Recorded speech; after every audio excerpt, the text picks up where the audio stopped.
Today I fucked up by not signing a birthday card properly. I sent the card 2 weeks ago, but I learned about how terribly I fucked it up just yesterday. I have a co-worker who I'm in a constant prank war with. I like to refer to him as my work brother, similar to work husband, but in a sibling fashion. Anywho, we have been working from home since the start of the pandemic, which means pranks are few and far between now. However, his birthday was recent, and I found a website, Joker Greeting, that sells singing birthday cards. The cards do not stop singing upon closure, and must either run out of battery or be destroyed to stop. Upon destruction, there is glitter on the inside of the card. This was perfect. I purchased the card, and it arrived later than expected, so I had to send as a belated card. We live in the same town, but upon sleuthing I learned he has cameras outside, so it couldn't be hand-delivered. In a panic I signed the card with a single S, in my mind meaning work sister. Or moreover, SpongeBob,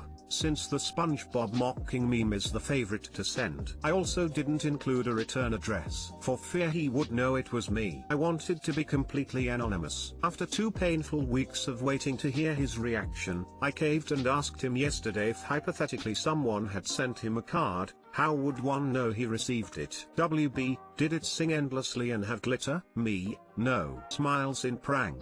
WB, that was you? Question mark. We quickly hopped on a Zoom call so I could reveal and share in the laughter. Only to find out my prank had taken a turn for the worse. Unknown to me, my victim has an old ex whose name started with an S and usually signed cards with an S, leading him to believe she must have sent the card, which then sent his current girlfriend into a frenzy of suspicion. Why would the ex send the card? Have they been talking? What are her intentions? Why didn't she put a return address? Why won't this damn card stop singing?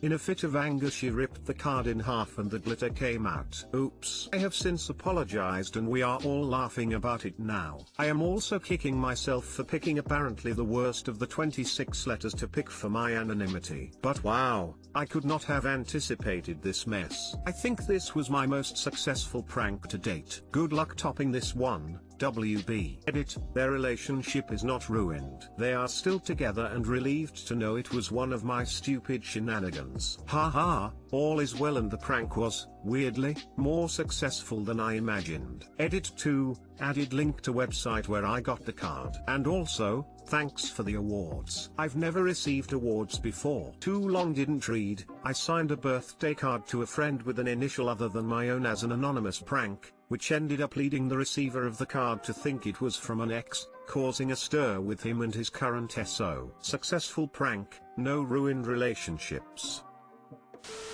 I keep imaging this poor woman, full of rage about who sent this card and that it just won't stop singing, so she rips it in a fit of anger and poof, glitter shower. I don't know if I would completely melt down or laugh hysterically. Right? I wish I could have been a fly on the wall to see it in action. Smiley face, smiley face. Him, oh don't worry babe.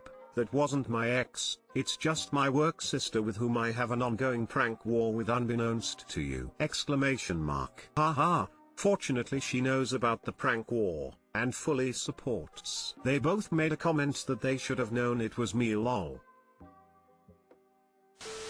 Till what I am going to prank my friends with. Verb, I know what we're doing today. My boyfriend's birthday is next month and now I know the perfect card, thank you haha. Enjoy. Smiley face, smiley face.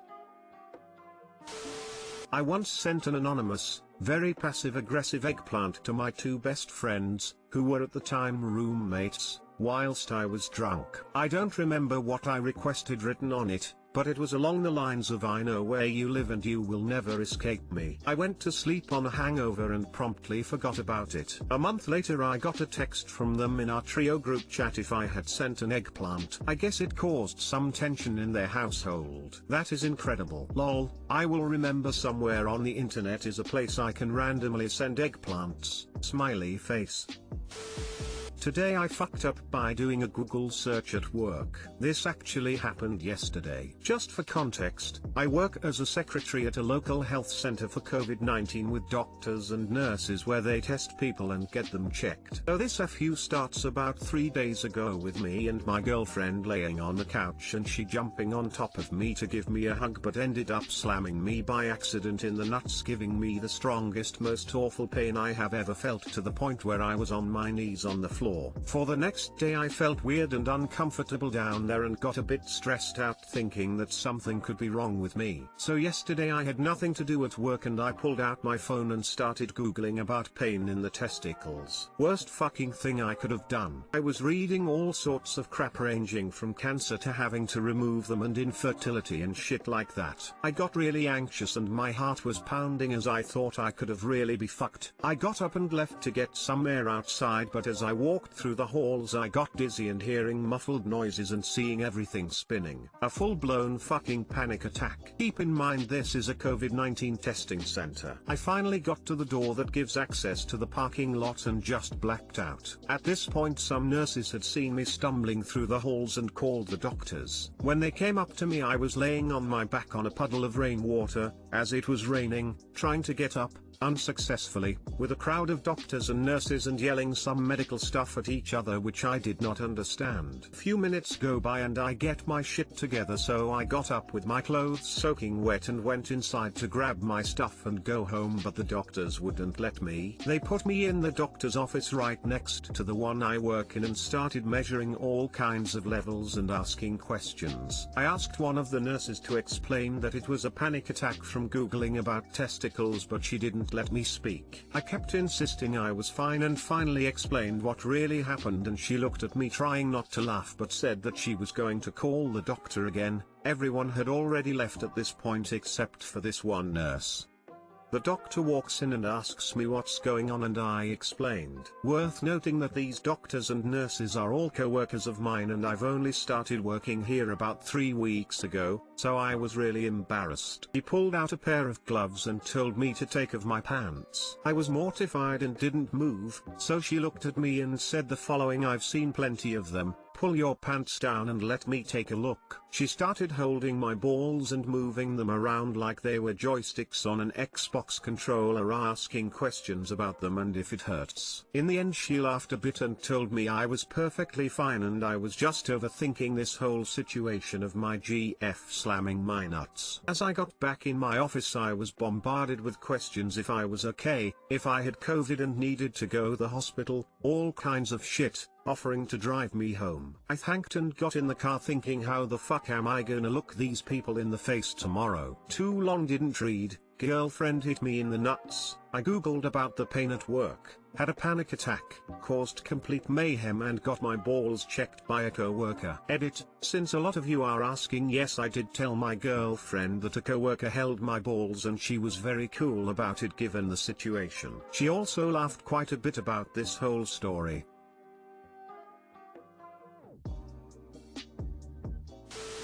So how goes the job search op? Haven't been fired, still, haha. That's funny as that you okay. This is brilliant. But you don't need a new job. After a while everyone else will have completely forgotten about it all. That's the thing with medical folk, they just see the sciencey side of it all and to them it's just another body. And with everything else going on they're more likely to remember some patient being a jerk over having to be tested rather than you having a medical scare. They're probably grateful to have dealt with somebody that isn't infectious for once. That is true. The doctor didn't give a f about being with my balls on her hand. As far as I could tell it was just as if she was checking my pulse, completely normal for her. As she told the rest of the crew was just a low sugar crisis. They were really cool and played a bit with the situation. We all had a laugh about it today. Did you tell your girlfriend that a co-worker moved your balls around her hand like a joystick? I did, and she actually was pretty cool about it given the situation.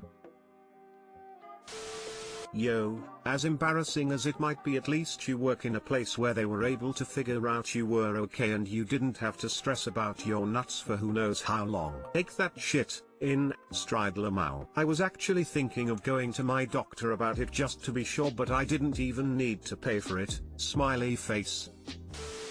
Today I fucked up by offering my wife drugs in front of her boss. Earlier today I got out of the shower and saw my wife sitting on the bed, headset on, looking at her laptop. I dropped my towel and grabbed my bong, took a big hit, then, still exhaling, I slid into bed next to her and said, "You want some?" Well, she was in an impromptu video meeting with the CEO, the CFO, and the senior marketing manager. Turns out the CEO is taking this week off because his wife has COVID, so they had tomorrow's meeting today, including my wife, the VP of Education and Training. She was like, "He's just joking," and nudged me away, glaring at me with poison in her eyes. The first Sunday meeting they've had in about 6 years. Great timing on my part. They took it with humor, though. It's legal here now, so nobody really cares. At least they didn't see anything below my chest, or it could have gotten weird. But I'm banned from the room whenever she's doing anything work related now. Lol. Too long didn't read. I offered my wife a bong hit while she was in a video call for work, and now I'm persona non grata whenever she's doing anything involving her job. Lol, read this wrong and thought you were asking her if she wanted the D while in meeting. Passed her my dong and said, "You want some?" She should have just taken a hit to assert dominance. Give her a few years, she'll probably be CEO. Then she can assert her evil dominance over her lowly minions in the corporate training empire. D. I'll give you that today was Sunday and you didn't have a reasonable expectation that she'd be on a business call. You get a pass today, sir. But this is late stage coronavirus times and these stories keep popping up day in and day out, and I just think to myself, how have these people not learned yet? You hope we're in late stage.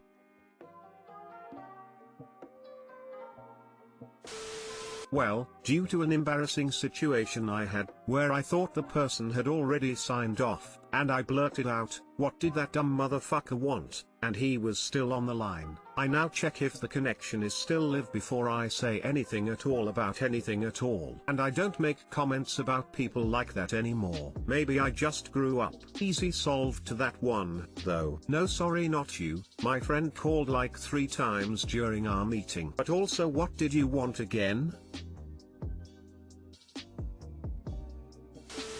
At least it wasn't a syringe or crack pipe. Lol, right? If that were the case, we'd have worse problems than being embarrassed on video chat anyhow.